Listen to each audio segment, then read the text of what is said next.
through that. And now what happens on the exam day? So you can read all the things that I wrote, but the thing that I want to emphasize on is the mask wearing policy, which was really annoying for me. The guy kept 3 o'clock. Sorry, it kept coming to me and telling me that, I might get disqualified if I don't keep my mask on. I wasn't doing it on purpose. It just kept slipping on my nose. That was something that you might need to train yourself to do. Also, plan your breaks according to your fatigue level. That's also very important. And you can read up on whatever I wrote.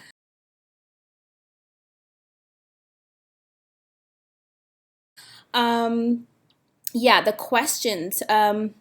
Everybody was asking me the kind of questions that can come up.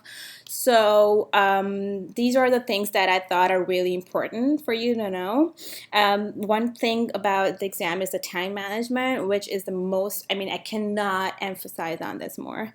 At least you have to simulate like at least 3 sessions or 3 days or whatever for a real exam setting.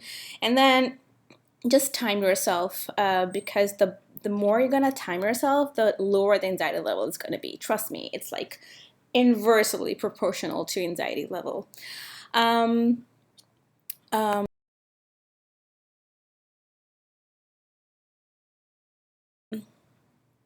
yeah, when you start your exam, just hit the start button and write down on the piece of paper these things that I've written down, just so you have write it right in front of you before the question starts. If you come across a bad set question, I think it's gonna really help you if you have these things written down in front of you. It helped me, so I think you should have that too.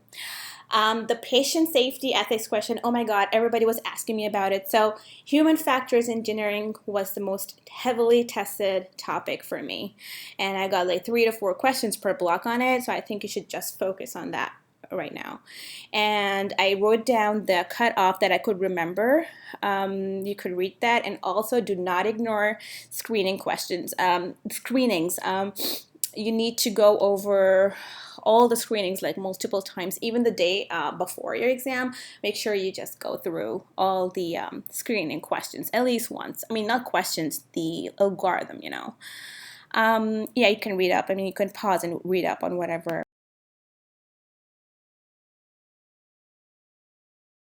wrote.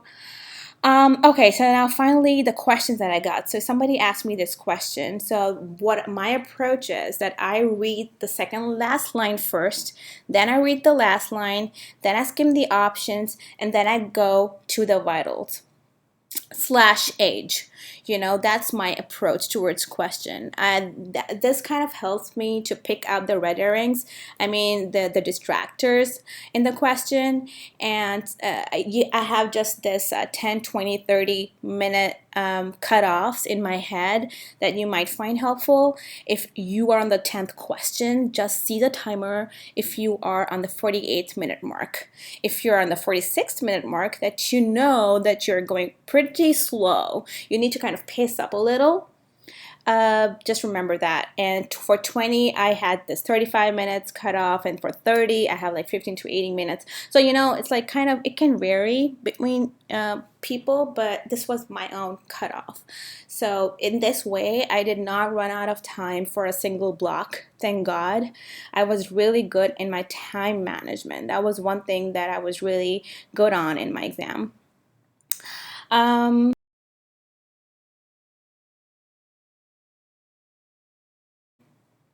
uh, I think after the 2020 changes, the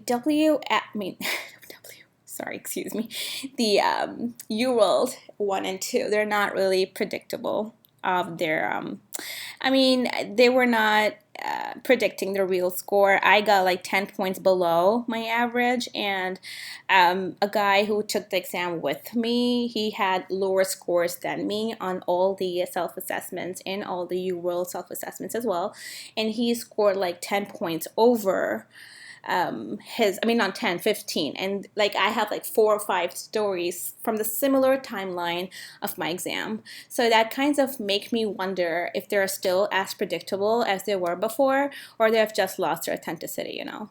So in my personal opinion, they've lost it.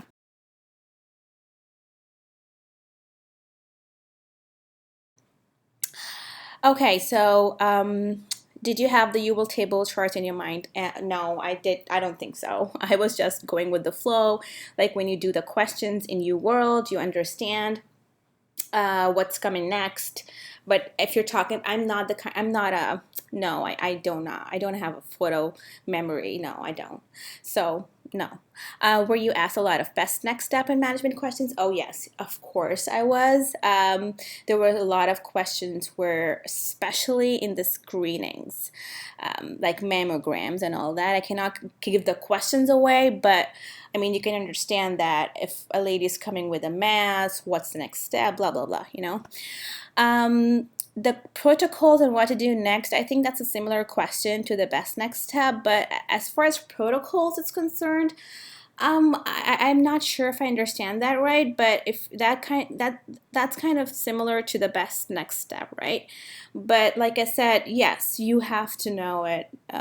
There is no easy way for me to say that to you, but yes, biostats was like normally tested, like it was like 3 or 2 questions per block, and they were simple, not that hard, except the drug ad questions. The drug ad questions were hard.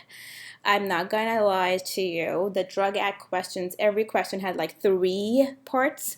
And then somebody asked me if I should skip the BASTED questions till the end of the block. I would say no, don't do that. That's gonna build up on your anxiety.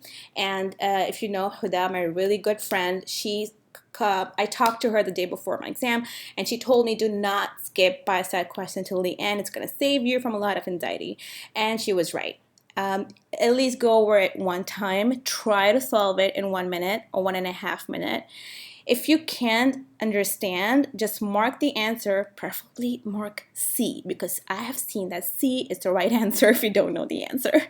Anyway, mark the answer and move on. Try to do the easier question faster, then mark and come back to the BASTED questions. All right, the second time you're going to see that question, I am pretty sure you'll be able to pick out the red herrings. You'll be able to understand it much better. That's what worked out for me. I did not skip them. I did them when they came in. In fact, my first block had biostat question. You would be able to understand because you'll see 38 questions in that block, and you say, oh wow, this is the first block and it has the biostat question. So yeah. Patient safety questions. Like I said, patient safety was heavily tested. It was 3 to 4 questions per block, but if I remember correctly, the most important thing was the forced stops. I mean, I remember at least 7 or 6 questions just about the forced stops, and a few questions about timeouts too. So I would say UWorld does a pretty good job in preparing you for safety questions. And I did the Kaplan chapter before my exam day, but I think I just wasted my time because it did not help me at all. I also did the Divine high risk and everything, but I don't know, unfortunately did not help me out at all. My own notes helped me out more than Divine, and I love Divine, but I think it was a very I think his companion notes were really helpful in helping me out during my revision, but I just remember like 2 questions that I could just do by reading or listening to Divine. How did you know you're ready? Well, that's a good one. Well, you're never ready. That's the best answer. Every day you think like, hey, I wish I had another day for the exam. I wish I could just get one more day to do all my notes. But hey, it's never going to get that. I mean, you can never have the full ready feeling in your heart. So don't ever wait for that feeling, because then you'll probably be just waiting for your entire life. It's not going to happen for you. So no, do not think that you're not ready. Just believe in yourself. If the assessments and your confidence is built up, just do it. Just go and take the exam and ask your friends to help you out. If you need my help in any way, just shoot me a message and I'll try my best to get back to you. I'm giving CK first of all the USMLEs. Advice and first at how much? Okay, so uh, seriously, I cannot give an honest advice on that one because I did not go through that. But in my honest opinion, after they terminated CS, I think step 2 CK has become very hard. And it had a lot of first aid stuff and it had a lot of step 1 stuff. So I would still recommend you to go through, if you still want to go for CK first, yes, you want to do first aid microbiology really well. I did not do it really well, but I just went through it, like skimmed through it. I just don't like reading books. The second thing you can do is do the pharmacology from first aid. That's what we do. That's what we did in our group, and it kind of helped me a lot. So not in the exam, but I think in understanding the concepts. So yeah, that's the 2 things that you can do for CK if you're giving it for the first, like if it's the first exam that you're taking in the steps. Okay. Yeah, I think I answered all the questions. I think I did. If I did not, just shoot me a message and I'll try to get back to you. Yeah. Yeah, so yeah, this is just the end of the entire thing now. What I will share next will be something that I have been doing a lot that has helped me a lot, but people who do not follow the same faith or who don't agree with me or whatever, we're all in this together despite our differences. You can't totally stop now. For people who are following me from before, you can probably it might help you. That is the only reason I'm going to share this. It's just the list of a smaller list of the secret prayers that I made before and on the day of my exam, and I think they really helped me. I've attached it on the next slide.